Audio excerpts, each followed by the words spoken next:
We have some breaking news to tell you about right now. All 67 victims in that deadly DCA air disaster last week have now been identified. Emergency officials say they're still working to get some of the remains to family members now. And this comes as community members in Alexandria are expected to hold a candlelight vigil in about 30 minutes. And so, as we've been telling you, the remains of all the victims have been found.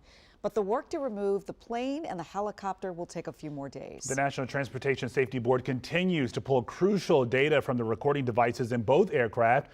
According to new data, the Black Hawk helicopter was flying higher than normally allowed at the time of impact. Our Matthew Torres has been covering the recovery and the salvage efforts since last week. He joins us now from Rivergate City Park in Alexandria. That's where people are expected to gather to remember the lives lost within the hour. Is anyone there yet, Matthew?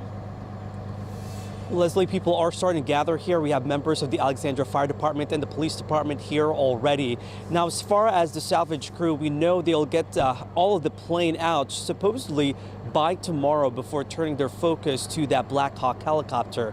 As we know, since last week, this really has affected many people across our communities, not only victims' families, but for those who live around the wreckage sites and for those who are really just wanting to help any way they can, as we are learning today, that includes private organizations. As the Vice President of Mid-Atlantic Operations for City Cruises, Chad Barth takes us on board the Inner Harbor Spirit vessel. It's here where in the last 6 days, the ship transformed from a passenger line into a command center on water. When it comes to an on-water event, it changes the dynamic of everything. They would tie up and come on to the boat from either side, really. They made their resources available for crews searching for the 67 victims. Crews are still removing wreckage of the American Airlines plane and Black Hawk helicopter. There was a piece of debris from the plane that we found, maybe a piece of the overhead compartment or something to that extent.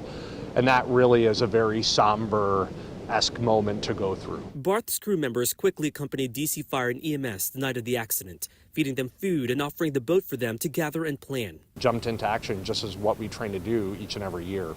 Trips for city cruises are on pause for now because a large section of the Potomac River remains closed. The U.S. Coast Guard is in charge of creating a safe zone around the wreckage sites. There is an in-depth investigation going on and ensuring that we get the collection of not only the victims and positive accountability of those victims, but the personal effects for both aircrafts, recovering those, and then also being able to kind of reconstruct that wreckage scene in order to determine what happened here. With the enormous task to investigate, there are reminders how every little bit of help counts. We've been out there unquestioned, every day helping them, just as we are as close to them as neighbors on this pier.